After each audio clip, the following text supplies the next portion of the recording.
નમસ્કાર મિત્રો, આખા ગુજરાતમાં ચર્ચાનો વિષય બની ગયેલો એવા ચૌધરી સમાજ અને રબારી સમાજ વિશે સરપંચ શ્રી શું બોલ્યા એ તમે સાંભળો, એકવાર પૂરો વિડીયો જોજો અને ચેનલ પર લાઈક શેર અને સબસ્ક્રાઈબ કરી દેજો. ચલો આપણે વિડીયો જોઈએ પૂરો.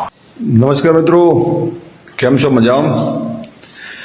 હવે કાલે પેલા રોણી ગામે જે પેલી બબાલ થઈ ને, જે એમાં ખરેખર તો બધાને શાંતિ રાખવાની છે. દરેકને શાંતિની અપીલ કરીએ છીએ અમે. કે કહું છે કે છોરીવાળાની છોડીને છોરીવાળાની છોડી, છોકરાવાળાનો છોકરો, એમાં બે સમાજને લડવાની શું જરૂર આવે છે? હવે માનો કે ધમાલ થઈ હોય, ઝઘડો થાય, એમાં કોઈ મરી જાય તો પછી કોઈ પણ વ્યક્તિ વાળા વાંચ્યું ને અહીં કોઈને મરી ગયું તો આખી જિંદગી રમર બમર થાય ને. અને જે પોલીસ ઉપર હુમલો, જે પોલીસનું એ વાત એવી છે કે ભાઈ પોલીસના ઉપર પથ્થરમાં હતું, તે ખોટું કહેવાય એમ. કાલે વાત થઈ ગયેલી હતી કે ભાઈ સમાજના આગેવાનો કામ કરશે તો આપણે સમાજના આગેવાનો પર વિશ્વાસ રાખીને એ કામ ચલાવવું જોઈએ. અને જે વસ્તુ બની છે એ વસ્તુમાં આગળ ના વધે અને એટલે પતી જાય એવું કરો. કારણ કે જે નાહી જશે પેલી કિંજલ ને પેલી કંકુ, એ લોકો તો શાંતિ જીવે બધો.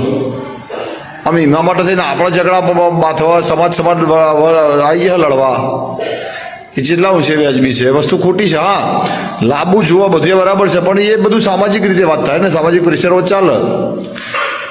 એના માટે થઈને આપણે ધીંગોણું કરીએ તો વસ્તુ ઉચિત નહીં ને. કારણ કે નહીં કારણથી કોઈ વ્યક્તિને કોઈ થયું ને, કોઈને કોઈ મરી ગયું, એકાદું કોઈને વાજીને કોઈ બનાવ બન્યો તો પછી પેલા જે વ્યક્તિને મારે એ મરી જાય ને, જે મરી ગયો તો જો, અને જેને માર્યા હોય તો આખી જિંદગી જેલમાં જ જવાનું ને. એ વખત કોઈ સમાજ બમાજ કોઈ રોટલા હાલવા નહીં આવે, તમારો પરિવાર ખરી જાય. એટલે સમજીને હેરાડો, દરેક સમાજની વાત છે. એટલે બંને સમાજની એક વિનંતી છે કે સંયમ રાખો ને.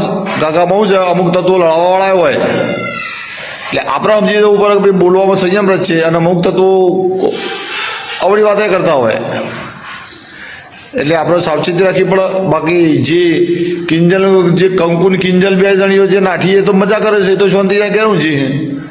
દોડવાનું બે સમાજવાળા આગેવાનો, બે સમાજવાળા પબ્લિક, આ બધું શું કરવાના આવે છે? એટલે આ વસ્તુ વિચારો તમે, અને ધીરજ રાખો. એક શાંતિની અપીલ છે, અને શાંતિ રાખો તો સારું, અને રસ્તો કોઈક નીકળો. બાકી લડવાથી કોઈને મારી આવશે તો જેલમાં જવું પડશે, કોઈ નવું નહીં થાય. અને પોલીસ રક્ષણ માટે હોય છે કે કાયદો હાથમાં લેવાય જ નહીં.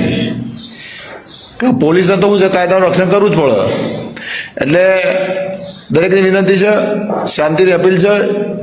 જય હિન્દ, જય ભારત.